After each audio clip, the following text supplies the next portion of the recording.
Hey everybody, welcome back to the channel. Thank you so much once again joining me for tea time. Today we have a little bit of fireside, and that is it.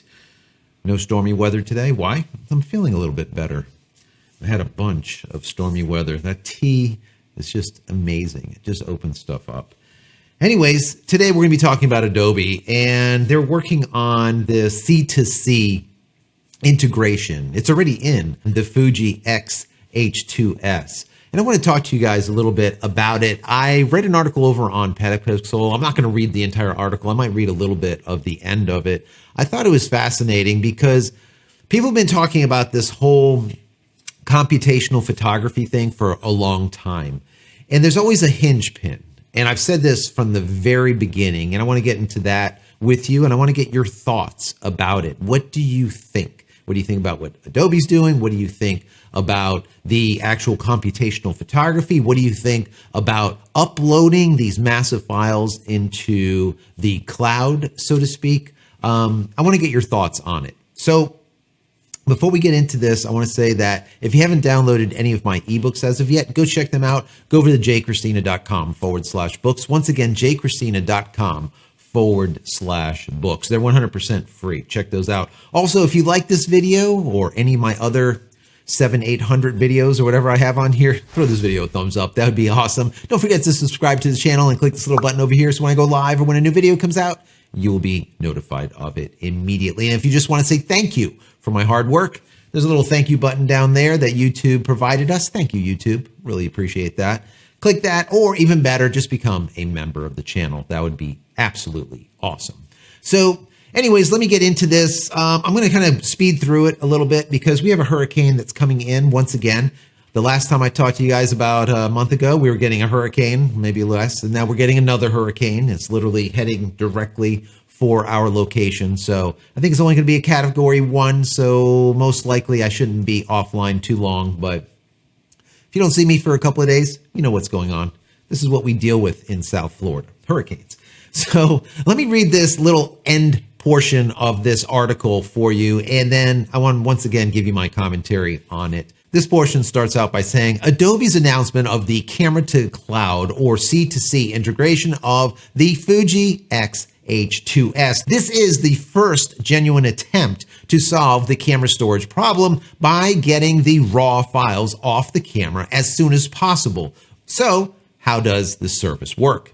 Frame.io was developed to allow real-time video editing collaboration, and one aspect of this is real-time upload. If you have a Sony a7R4, for example, then your uncompressed RAWs will be topping out at more than 100 megabytes, which would take a seriously long time to transfer over 3G connection, obviously. However, it's the rollout of 5G which has the potential to open up new opportunities with speeds in the 15 to 30 megabytes per second range and eventually much higher, meaning those images can be uploaded as you shoot them.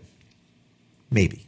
I'll get to that in just a second. All of a sudden, the notion of using your camera or smartphone or PC to process your images seems old hat. Storing your photos in the cloud and then using your smartphone or web app to process them makes more sense. While Adobe has delivered its subscription apps via the web for more than a decade, it hasn't been able to deliver a fully featured dedicated web app in the way that Canva or Pixlr or Photor do. Although Adobe Express is a nod in this direction, and the company is bringing Photoshop to the browser very soon, and for free. When it does so, it will be transformative by providing photographers with familiar web-based tools. Now, just so you know, we got the shirt here, Life After Adobe. Should say cutting the cord underneath it. I cut the cord with Adobe a long time ago, so just so you know, my thoughts on Adobe while reading this article, I am not a fan. I cut the Adobe cord about 2 years ago and deleted all Adobe software off every single computer in the studio.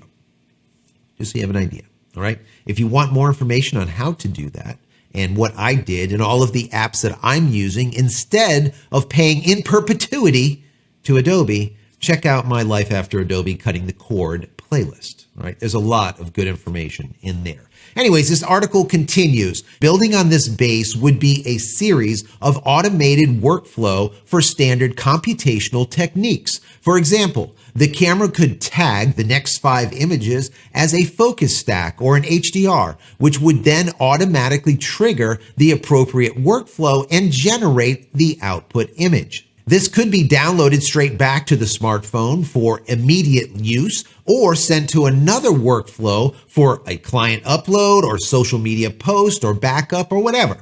The benefit of the smartphone was integrating the camera. Real-Time Raw could see the integration of the web. Not only does this vision of the future move the computational element off the camera, but it also allows the paradigm to fit within existing firmware limitations.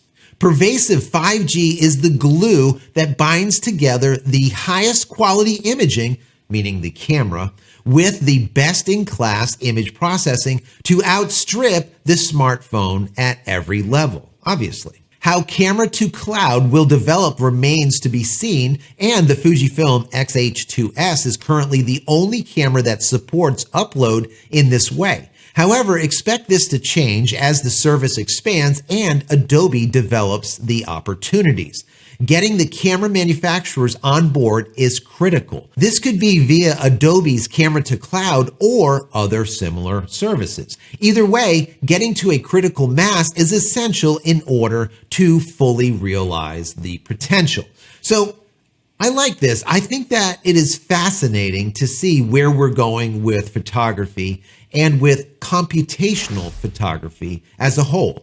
Once again, a lot of people are enjoying using camera phones. It doesn't matter if it's an iPhone or a Samsung, Google, whatever, due to computational photography.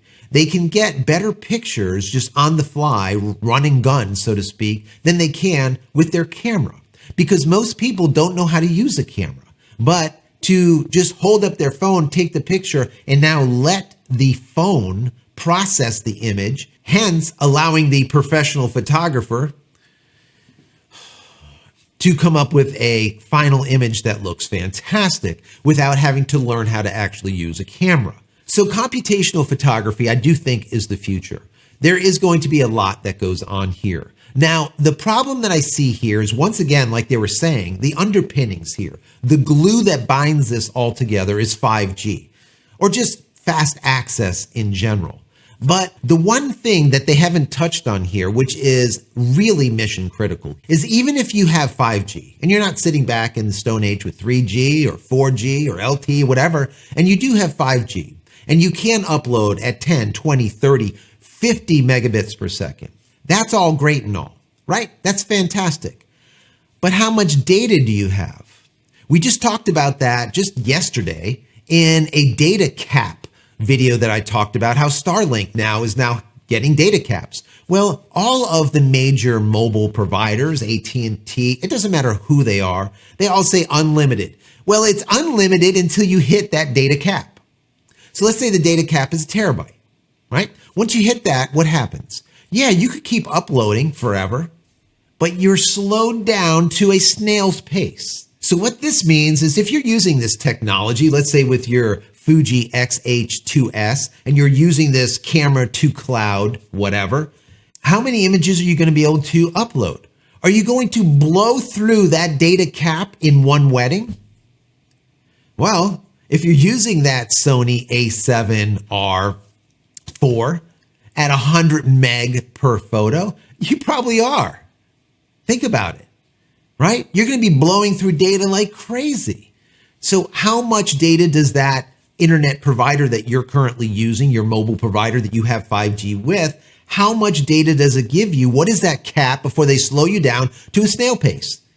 And then when they do, what happens? You take the picture, it doesn't go to the cloud, it's still saving into the card, and then finally upload it whenever it can at, once again, a snail's pace. So I just think that, as they do state here, what binds all this together is 5G technology, and I agree with that. But like I said, the one thing that they failed to talk about here is data caps. And with data caps, all of this is just gone. Forget all about this camera to cloud nonsense. Data caps will not allow it. Period. Even if you were shooting in a studio and you're trying to use this C2C technology with your Fuji X-H2S and you're sitting there sending it up into the cloud from your studio, well, how many days or how many photo shoots of raw images are you going to be able to send to the cloud before you're slowed down? Even if you're using, for example, like Starlink, you get 1 terabyte and that's it. And then you're slowed down. You go into non-priority data at that point, basic data, basic speeds. So I think that this is a problem. I do think computational photography is the future. We do know that a camera is much better than a phone when it comes to taking pictures. The problem is, how do we get them off the camera? Where do we put them fast enough into the cloud, and how do we get them there? And this is the same thing that I've talked about in the past when a lot of people say, well, I store all of my images in the cloud, and that's all great and all if you don't have a data cap. If you have an internet service provider, let's say you're using AT&T or you're using whoever, like my AT&T, I think has a 1.2 or 1.5 data cap on it. Once you hit that, that's even in a home. Once you hit that number, you're slowed way down. Almost all of them have some type of data cap where it slows you down to a snail's pace. So I just don't see how this will work. Now we know Adobe's always on the bleeding edge when it comes to methods of bleeding you out of your money, right? How do we get you to sign up for something that we will charge you in perpetuity for and you never own it? Basically like leasing a car that never ends, the lease is there for, or renting a home that you never buy. There is no lease to own option or rent to own option. It's just you rent forever, in perpetuity, as I always say, right? This is what Adobe wants, and this is what they're getting. And a lot of people are paying Adobe every month. Small amounts, maybe $9 to $60 or more every single month. And this is just another service where they're going to be able to once again charge a fee, more and more and more fees. That's why Adobe is just making just tons of money, right? And providing a product that is okay. And as I always said, Adobe, once they ended up going to this model where they don't have to come up with a product that is so good that makes you want to upgrade to the next version, when they went to this rental model and you just pay forever and they just constantly send you down the latest version, they don't have to make anything fantastic. They just have to continuously iterate. They do not need to innovate. Whereas back when you bought something and I'm not going to update from version 5 to 5.5 because I don't think there's enough there for me to warrant that expense. Or I'm not going to update from 5.5 to Suite 6.0 because I don't feel there's enough there. So they always had to be on the cutting edge and say, oh, so this is the reason why we want you to update. They don't need to do that anymore. Now they could just iterate. And we see it. There's nothing great going on. It's the same crap. Anyways, I want to know your thoughts about this. What do you think about computational photography? Do you think it is the future? What do you think about Adobe C2C or camera to cloud technology, which we now see in the Fuji X-H2S? Is it something that you're interested in? What do you think about my idea about data caps? Do you think that might be a problem, or am I just wrong here? Completely wrong. I could be. In the comment area below this video, I want to know your thoughts. Also, if you went down the path, like me, the life after Adobe path, and decided to cut Adobe completely out of the loop, I want to hear from you. I want to know what software you're using, all right? Is there something new out there that you just absolutely love that you're using as a replacement to one of the Adobe packages? I don't care which one. It could be Illustrator or Photoshop or Premiere, whatever. Anything that you're using that you absolutely love, let me know. I want to check it out. If it's something I'm using, I'll let you know that I'm using it too. So anyways, I hope you enjoyed this video. I'm going to go and make preparations for this hurricane that is coming, get stuff out of the yard, make sure everything's battened down, probably pull down the Starlink that's on the roof, get that down so we don't end up blowing that down the road. I don't know how bad this hurricane is going to be. It's going to be definitely a category 1, maybe category 2. Hopefully it stays category 1. We'll see. Anyways, as I said before, if you don't see me in the next couple of days, you know what I'm doing. Probably clean up, maybe no power, who knows. But if not, we will see you most likely tomorrow. So guys, if you enjoyed this even in the least, please throw this video a thumbs up. That would be awesome. Also, if you haven't subscribed to the channel as of yet, please do so and click this little button over here so when I go live or when a new video comes out, you'll be notified of it immediately. And finally, head over to my website, JCristina.com, where you can find all the photography tools I've invented for you and me over the years. And hopefully there's something there that you might like. And if there is, please pick it up and support me and my family. That's it, guys. I'm out of here for the end of the vlog. Many blessings to you and your family. Stay safe, stay healthy, and we'll see you in the next one. Take care. Love you all.